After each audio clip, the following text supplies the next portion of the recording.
عام طور پر معاشرے میں جو کم درجے کے لوگ ہوتے ہیں، غریب اور کمزور قسم کے لوگ ہوتے ہیں، تو اس کو لوگ حقارت کی نظر سے دیکھتے ہیں، اس کو لوگ عیب کی نظر سے دیکھتے ہیں، اس کو لوگ عزت کی نظر سے نہیں دیکھتے۔ اور پیارے آقا صلی اللہ علیہ وسلم کے زمانے میں تو بہت زیادہ تھا، غلاموں کا دور تھا، غلام انسان بکری کیے جاتے تھے، بیچے جاتے تھے، خریدے جاتے تھے۔ جیسے آپ مارکیٹ میں سامان لیتے ہیں، خریدتے ہیں، بیچتے ہیں، ایسے ہی اللہ کے رسول صلی اللہ علیہ وسلم کے دور سے پہلے اللہ کے رسول کے زمانے اور دور میں غلام کو خریدا جاتا تھا اور بیچا جاتا تھا۔ ہم لوگ جب بہت وہ مشہور جو شخصیت اور جو صحابی ہیں، ایک بلال حبشی رضی اللہ تعالی عنہ، ہم تمام لوگ جانتے ہوں گے، اور جو مسلمان جس کا تعلق ادنا درجے کا بھی اسلام سے اور محمد رسول اللہ سے اور تاریخ اسلام سے ہوگا، وہ بلال حبشی رضی اللہ تعالی عنہ کو ضرور جانتا ہوگا کہ بلال حبشی کون ہے۔ آپ کو معلوم ہونا چاہیے کہ بلال حبشی رضی اللہ تعالی عنہ ایک غلام تھے، حبشہ سے آئے، مکے میں بیچے گئے تھے، اور خریدنے والا جو آقا تھا بلال حبشی رضی اللہ تعالی عنہ کا، وہ امیہ ابن خلف تھا، جو اس بلال حبشی کا آقا تھا۔ بلال حبشی رضی اللہ تعالی عنہ خود فرماتے ہیں کہ میری زندگی کے دو پہلو ہیں، میری زندگی کے دو پہلو ہیں۔ امیہ ابن خلف جو تھا مکہ کا سردار بھی تھا اور بہت مالدار بھی تھا، اور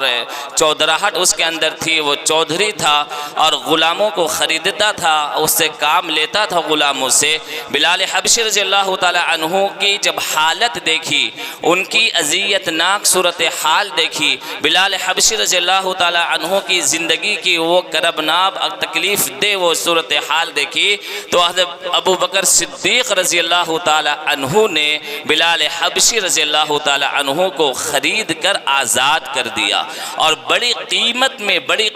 میں بہت بڑی بھاری رقم دے کر ابو بکر صدیق رضی اللہ تعالی عنہ نے بلال حبشی رضی اللہ تعالی عنہ کو آزاد کیا تھا۔ آپ کو معلوم ہوگا کہ یہی وہ بلال رضی اللہ تعالی عنہ ہیں جن کے بارے میں آتا ہے کہ جب یہ اللہ کے رسول صلی اللہ علیہ وسلم سے ملاقات کرتے تھے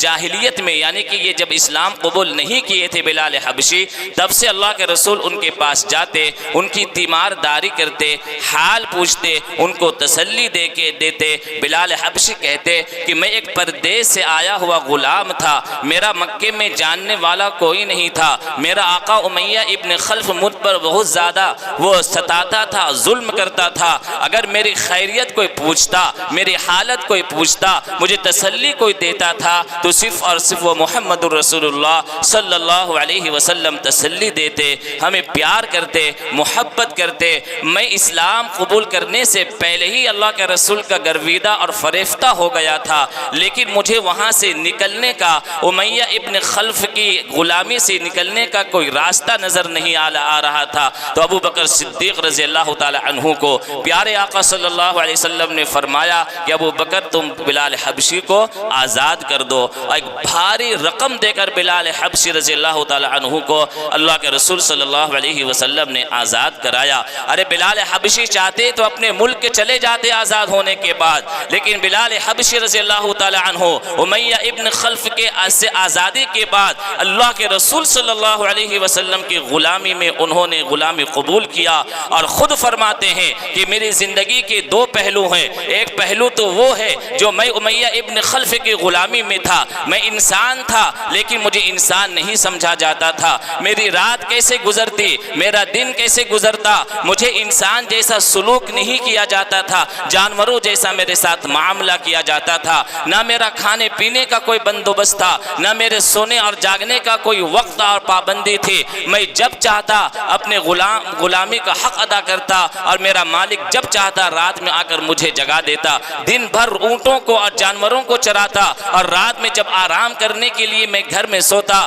میرا مالک اور آقا آتا اور مجھے لات سے مار کر مجھے بیدار کرتا اور جگاتا اور کہتا کہ اونٹوں کے لیے چارے کو تیار کرو۔ یہ میری زندگی تھی جو میں زندہ ہو کر بھی میں موت کی تمنا کرتا تھا، لیکن مجھے موت نہیں آتی تھی۔ جب میں اللہ کے رسول صلی اللہ علیہ وسلم کی خدمت اور غلامی کو میں نے قبول کیا اور جب میں اللہ کے رسول کی غلامی مجھے ملی تو اس وقت مجھے پتا چلا کہ زندگی کیا ہوتی ہے، سکون کیا ہوتا ہے۔ گویا کہ اللہ کے رسول نے اپنی غلامی میں مجھے لا کر مجھے سردار بنا دیا تھا۔ صحابہ نے ہمیں عزت دی، رسول اللہ نے ہمیں عزت دی، رسول اللہ نے مجھے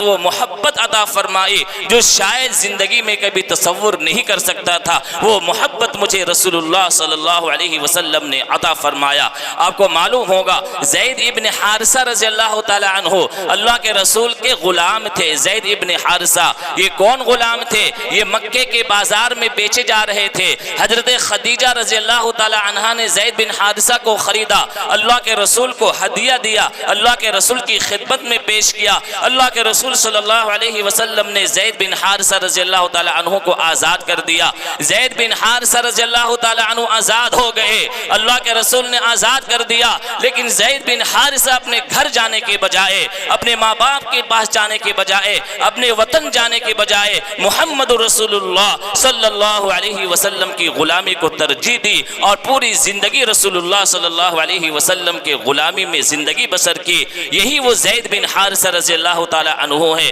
جو صرف اور صرف وہ ایک صحابی ہیں جن کا نام قرآن مجید میں آیا ہے، اور کسی بھی صحابی کا نام قرآن مجید میں نہیں آیا۔ یہی زید بن حارثہ رضی اللہ تعالی عنہ ہے۔ طائف کے سفر میں جو سب سے زیادہ اذیت ناک اور کرب ناک اور تکلیف دہ سفر تھا، اس سفر میں زید بن حارثہ رضی اللہ تعالی عنہ شریک تھے اور اللہ کے رسول صلی اللہ علیہ وسلم کے ساتھ میں تھے۔ آپ کو معلوم ہونا چاہیے صہیب رومی، حضرت ثوبان، ابو رافع، حضرت رباع، سلمان فارسی، یہ وہ لوگ ہیں جو اپنے ملکوں سے لا کر مکے میں بیچے گئے تھے اور رسول اللہ صلی اللہ علیہ وسلم نے ان تمام لوگوں کو آزاد کرایا تھا۔ جو میں نے ابھی آپ کو بتایا اس کے علاوہ اور بھی غلام تھے جن کو رسول اللہ نے آزاد کرایا، لیکن کوئی بھی ایک غلام اپنے ملک کو ترجیح نہیں دی۔ آزادی کے بعد رسول اللہ صلی اللہ علیہ وسلم کے ساتھ رہنا پسند کیا اور اللہ کے رسول صلی اللہ علیہ وسلم کی غلامی کو پسند کیا۔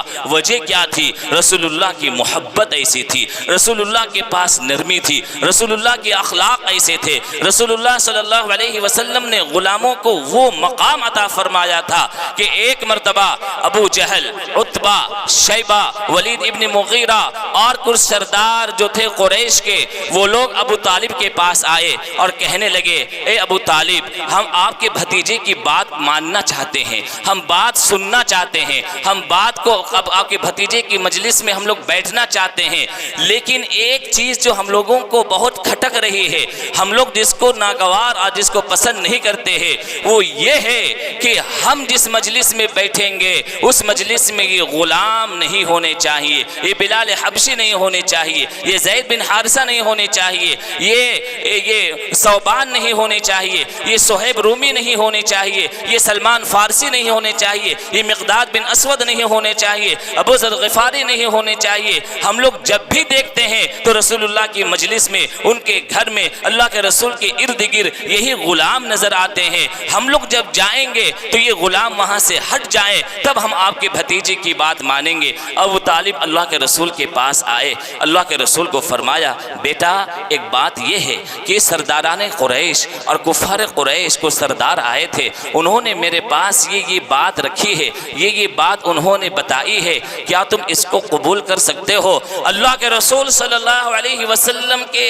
ذہن اور دماغ اور دل میں تھوڑا یہ خیال آ رہا تھا کہ چلو یہ تو ہمارے ساتھ، ہمارے پاس، ہمارے خدمت میں ہمیشہ رہتے ہیں، بلال حبشی، صہیب رومی، ثوبان، زید بن حارثہ، سلمان فارسی، ابو ذر غفاری اور مقداد ابن اسود اور بھی لوگ اس وقت رہتے ہیں، تھوڑی دیر کے لیے ان کو ہم الگ کر دیتے ہیں اور سرداران قریش کو ہم اپنے پاس بیٹھاتے ہیں تاکہ ان لوگوں کے کان میں بات جائے، وہ لوگ بات سنیں، بڑا فائدہ ہوگا۔ میرے بھائیوں اور دوستو، سورۃ الانعام 7ویں پارے میں 52 نمبر آیت، اللہ رب العزت نے فوراً جبرائیل علیہ السلام والسلام کو بھیجا اور یہ آیت اتری وَلَا تَطْرُدُ الَّذِينَ يَدْعُونَ رَبَّهُمْ بِالْغَدَاةِ وَالْعَشِيِّ يُرِيدُونَ وَجْهَهُ مَا عَلَيْكَ مِنْ حِسَابِهِمْ مِنْ شَيْءٍ وَمَا مِنْ حِسَابِكَ عَلَيْهِمْ مِنْ شَيْءٍ فَتَطْرُدَهُمْ فَتَكُونَ مِنَ الظَّالِمِينَ۔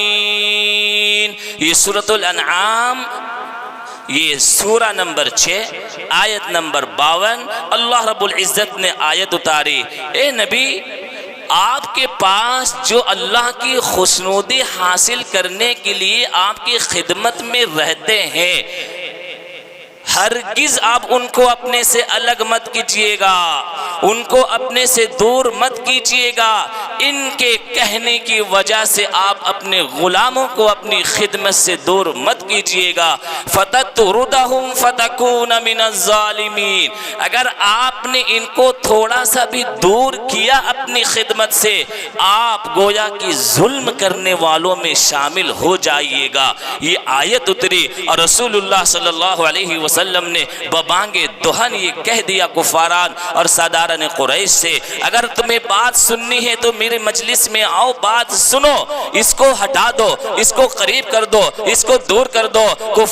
اور بلال حبشی کو ہٹاؤ، زید بن حارثہ کو دور کرو۔ یہ نہیں ہو سکتا ہے۔ اگر تمہیں بات سننی ہے تو قریب آؤ، بات سنو، اگر نہیں سننی ہے تو تم اپنے راستہ لو۔ ہمیں نہ میرا حساب تمہارے اوپر ہے نہ تمہارا حساب میرے اوپر ہے۔ میرے بھائیوں اور دوستو، یہ مقام اللہ کے رسول صلی اللہ علیہ وسلم نے ان غلامان کو عطا فرمایا تھا۔ میں آپ کو انس بن مالک رضی اللہ تعالی عنہ جو 10 سال کے تھے، 10 سال کے، ام سلیم جو انس بن مالک رضی اللہ تعالی عنہ کی والدہ ہیں، اللہ کے رسول مدینہ ہجرت فرما کر تشریف لائے ہیں۔ لوگ اللہ کے رسول کی خدمت میں کوئی ہدیہ پیش کر رہا ہے، کوئی نذرانہ پیش کر رہا ہے، کوئی وقت دے رہا ہے، اللہ کے رسول کی خدمت کر رہا ہے۔ ام سلیم جو ایک خاتون تھی، وہ اللہ کے رسول کی خدمت میں آتی ہیں اور کہتی ہیں اے اللہ کے رسول، میں ایک خاتون ہوں، میں ایک کمزور عورت ہوں، میرے پاس کچھ نہیں ہے، میرا 10 سال کا بیٹا انس ہے، میں اس کو آپ کی خدمت میں دیتا ہوں، آپ اس سے خدمت لیجئے، آپ اس کی تربیت کیجئے، میں نے یہ بچہ آپ کو وقف کر دیا، میں نے آپ کی خدمت میں دے دیا، وقف کر دیا۔ میرے بھائیوں اور دوستو، آپ بخاری اٹھائیے، آپ مسلم اٹھائیے، بڑے بڑے آقاؤں کی سیرت آپ نے پڑھی ہوگی، بڑے بڑے جاگیرداروں کی سیرت آپ نے پڑھی ہوگی، بڑے بڑے مالداروں کی سیرت اور تاریخ آپ نے پڑھی ہوگی۔ انس بن مالک رضی اللہ تعالی عنہ کا واقعہ پڑھیے جو بخاری میں موجود، مسلم میں موجود، ترمذی میں موجود۔ انس بن مالک رضی اللہ تعالی عنہ فرماتے ہیں خدمت النبی صلی اللہ علیہ وسلم 10 سنین بالمدینہ، میں نے اللہ کے رسول صلی اللہ علیہ وسلم کی 10 سال خدمت کی مدینے میں۔ کیا ہوا اس دوران؟ انس بن مالک رضی اللہ تعالیٰ عنہ خود کہتے ہیں ما قال لی اف قط وما قال لی لما فعلته او الا فعلته۔ 10 سال کے اندر اللہ کے رسول مجھے مارنا تو دور کی بات ہے، مجھے ڈانٹنا تو دور کی بات ہے، مجھے بھگانا تو دور کی بات ہے، مجھے جھڑکنا تو دور کی بات ہے، مجھے اور بھی سزا دینا تو دور کی بات ہے۔ جب میں چھوٹا سا بچہ تھا 10 سال کا، میں اللہ کے رسول کی خدمت میں آیا تھا، مجھ سے غلطی ہو جاتی تھی، جو کچھ کام کرنے کے لیے اللہ کے رسول بھیجتے، میں لڑکوں کے ساتھ کھیلنے لگتا، اللہ کے رسول آتے اور کہتے کہ تم نے وہ کام نہیں کیا جس کے لیے میں نے بھیجا تھا، تب میں جاتا وہ کام کرتا۔ اللہ کے رسول انس بن مالک رضی اللہ تعالیٰ عنہ کہتے ہیں ما قال لی اف قط، اللہ کے رسول یہ 10 سال کے اندر مجھے کبھی اف تک نہیں کہا۔ پیارے آقا محمد رسول اللہ صلی اللہ علیہ وسلم 10 سال تک مجھے کبھی اف تک نہ کہا۔ یہ بلال حبشی رضی اللہ تعالی عنہ، زید بن حارثہ رضی اللہ تعالی عنہ، سلمان فارسی رضی اللہ تعالی عنہ، صہیب رومی روم کے آئے ہوئے، مولا ثوبان رضی اللہ تعالی عنہ، ابو رافع رضی اللہ تعالی عنہ، رباح رضی اللہ تعالی عنہ،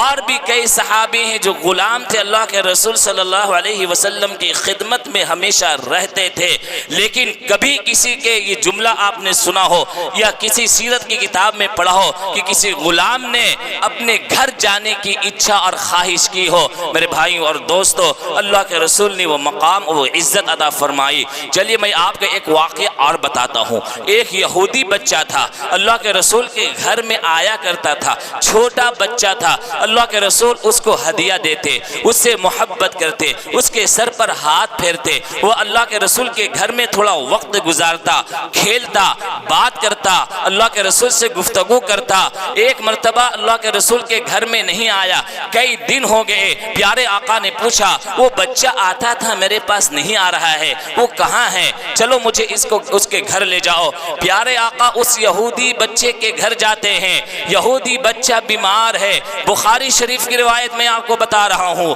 یہودی بچہ بیمار ہے، اللہ کے رسول یہودی بچے کے گھر تشریف لے گئے ہیں، ماں باپ سرہانے بیٹھے ہوئے ہیں، بچے کی حالت نازک ہے، اللہ کے رسول صلی اللہ علیہ وسلم سرہانے بیٹھ گئے اور بچے کی خیریت معلوم کرتے رہے، بچے کی تیمارداری کرتے رہے اور کہے یا بنیا اسلم، اے میرے بیٹے، اے میرے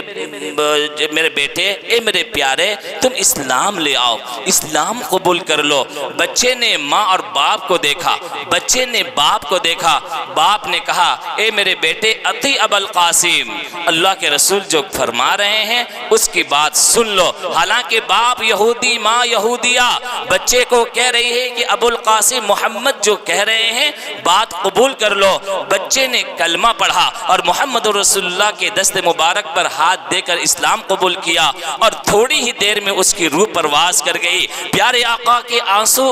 بہنے لگے، آنکھوں سے آنسو جاری ہو گئے۔ اللہ کے رسول گھر سے باہر تشریف لائے اور فرمایا الحمدللہ الذی انقذہ من النار۔ اس اللہ کی تعریف میں کیا کہوں، تمام تعریفیں اس اللہ کے لیے ہے جس اللہ نے اس چھوٹے بچے کو جہنم کی آگ سے بچا لیا، جس اللہ نے اس بچے کو جہنم کی آگ سے بچا لیا۔ میرے بھائیوں اور دوستو، آپ کے بلال حبشی رضی اللہ تعالی عنہ، دنیا دعویٰ کرتی ہے، دنیا چیلنج کرتی ہے، دنیا بہت واویلا کرتی ہے کہ وہ مساوات اور برابری کا معاملہ کر رہی ہے۔ ارے برابری دیکھنا ہو، مساوات دیکھنا ہو، آؤ دربار مصطفیٰ میں، آؤ تو محمد رسول اللہ صلی اللہ علیہ وسلم کے دربار میں آؤ، وہ درسگاہ میں آؤ، دو زانو ہو کر بیٹھو اور محمد رسول اللہ سے مساوات، عدل، انصاف اور برابری کا درس لو۔ اللہ کے رسول نے کیا برابری عطا فرمائی ہے۔ بلال حبشی رضی اللہ تعالی عنہ ایک غلام ہیں، حبشہ سے آئے تھے، ان کو بیچا گیا تھا۔ اللہ کے رسول نے ابو بکر کو کہا کہ اس کو آزاد کر دو، آزاد کر دیا گیا، لیکن وہ بلال حبشی اللہ کے رسول کے گھر میں اللہ کے رسول کی خدمت میں رہتے۔ آپ کو اندازہ ہوگا میرے بھائیوں اور دوستو اس بات سے جو میں آپ کو بتانے جا رہا ہوں کہ اللہ کے رسول نے کیا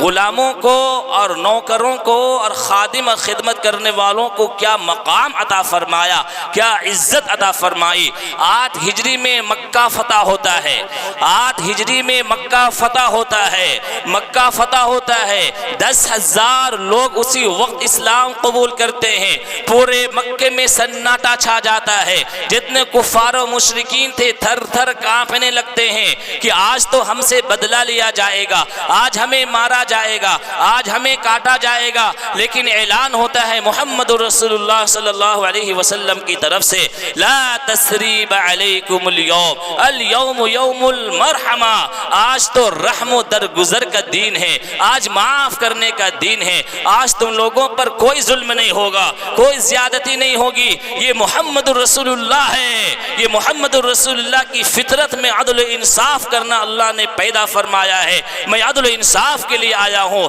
تم لوگ سب کے سب آزاد ہو، کسی پر کوئی ظلم نہیں ہوگا۔ جب مکہ فتح ہوا، نماز کا وقت آیا، اندازہ کیجئے سینکڑوں سال کے بعد خانہ کعبہ میں اذان دینے کی باری آ رہی ہے، سینکڑوں سال کے بعد اللہ آج خانہ کعبہ میں اذان دی جائے گی، مکہ فتح ہو گیا ہے، سینکڑوں سال کے بعد اذان دینے کی باری آ رہی ہے۔ بڑے بڑے صحابہ موجود ہیں، ابو بکر موجود ہیں، عمر موجود ہیں، عثمان موجود ہیں، علی موجود ہیں، ابو عبیدہ موجود ہیں، عبد الرحمن بن عوف موجود ہیں، بڑے بڑے صحابہ موجود ہیں۔ اذان کا وقت آیا، نماز کا وقت آیا، پیارے آقا محمد رسول اللہ صلی اللہ علیہ وسلم کی نگاہ ادھر ادھر تلاش کر رہی ہے، کسی کو دیکھ رہی ہے۔ کبھی کوئی صحابی سامنے آتے تاکہ مجھے دیکھ کر مجھے اذان دینے کا شرف بخش دے، کبھی کوئی صحابی سامنے آتے تاکہ مجھے یہ اجازت مل جائے کہ میں اذان دوں، کبھی کوئی صحابی اللہ کے رسول کے سامنے آتے تاکہ مجھے یہ حکم ہو کو اذان دو۔ اللہ کے رسول صلی اللہ علیہ وسلم کی نگاہ تو کسی اور کو تلاش کر رہی تھی۔ لوگوں نے پوچھا یا اللہ کے رسول آپ کس کو دیکھ رہے ہیں، کس کو بلانا چاہتے ہیں، کس کو تلاش کر رہے ہیں؟ پیارے آقا نے ابو بکر کو نہیں بلایا، عمر فاروق کو نہیں بلایا، اپنے خاندان کے کسی آدمی کو نہیں بلایا، حضرت علی کو نہیں بلایا۔ پیارے آقا نے پوچھا میرا بلال کہاں ہے، میرا بلال کہاں ہے، میرے بلال کو تو بلاؤ۔ حضرت بلال رضی اللہ تعالیٰ عنہ جو پیچھے تھے، جن کے ذہن اور دماغ کا تصور میں بھی نہیں ہوگا کہ مجھ جیسے غلام کو اتنی بڑی عزت بخشی جائے گی۔ آج مکہ فتح ہوا،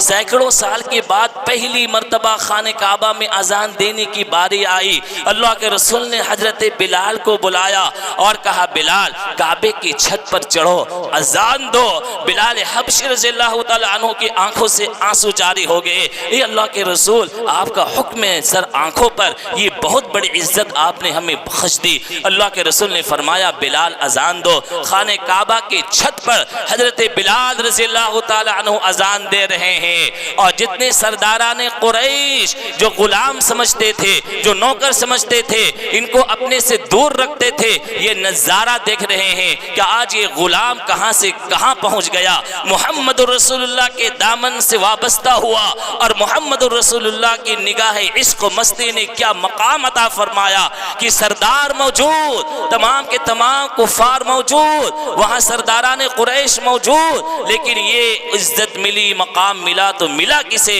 ایک حبشہ کے غلام بلال حبشی کو یہ مقام عطا فرمایا گیا۔ بلال حبشی نے اذان دی، اور اذان دینے کے وقت میں گویا یہ اعلان ہو رہا ہے کہ آج کوئی فضیلت کسی بھی عجمی کو عربی پر، کسی گورے کو کالے پر، کسی امیر کو غریب پر، کسی آقا کو غلام پر، کسی غلام کو نوکر پر کوئی فضیلت نہیں ہے۔ اگر فضیلت اور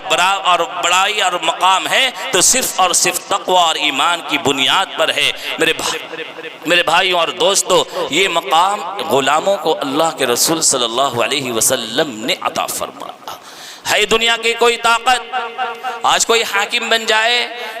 کوئی پرائم منسٹر بن جائے، کوئی ایم پی بن جائے، کوئی ودھایک بن جائے، تو سب سے پہلے اپنے خاندان کے لوگوں کو وہ مقام دیا جاتا ہے، مالداری دی جاتی ہے، ڈگری دیا جاتا ہے، ان کو بڑھایا جاتا ہے۔ لیکن اللہ کے رسول صلی اللہ علیہ وسلم نے ہر موقع پر سماج کے دبے کچلے لوگوں کو آگے بڑھایا اور مقام عطا فرمایا۔ یہ ہے محمد رسول اللہ صلی اللہ علیہ وسلم کی خوبصورت اخلاق،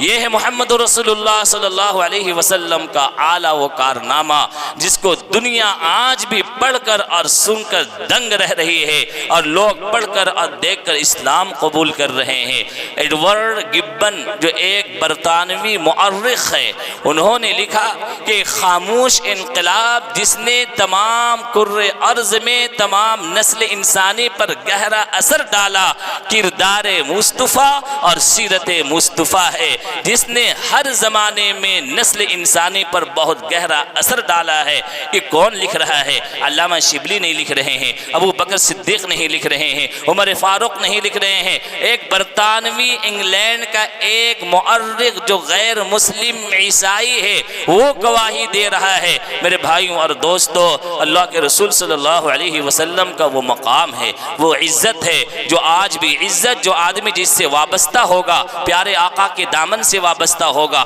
اخلاق سے وابستہ ہوگا، سیرت سے وابستہ ہوگا، تو اللہ رب العزت محمد رسول اللہ بلند ہیں تو ان سے وابستہ ہونے والے کو اللہ بلندی عطا فرمائے گا، باعزت ہیں تو بلند عزت عطا فرمائے گا۔ کسی نے کیا خوب کہا ہے، کسی نے کہا ہے پتھر کو یوں تراشا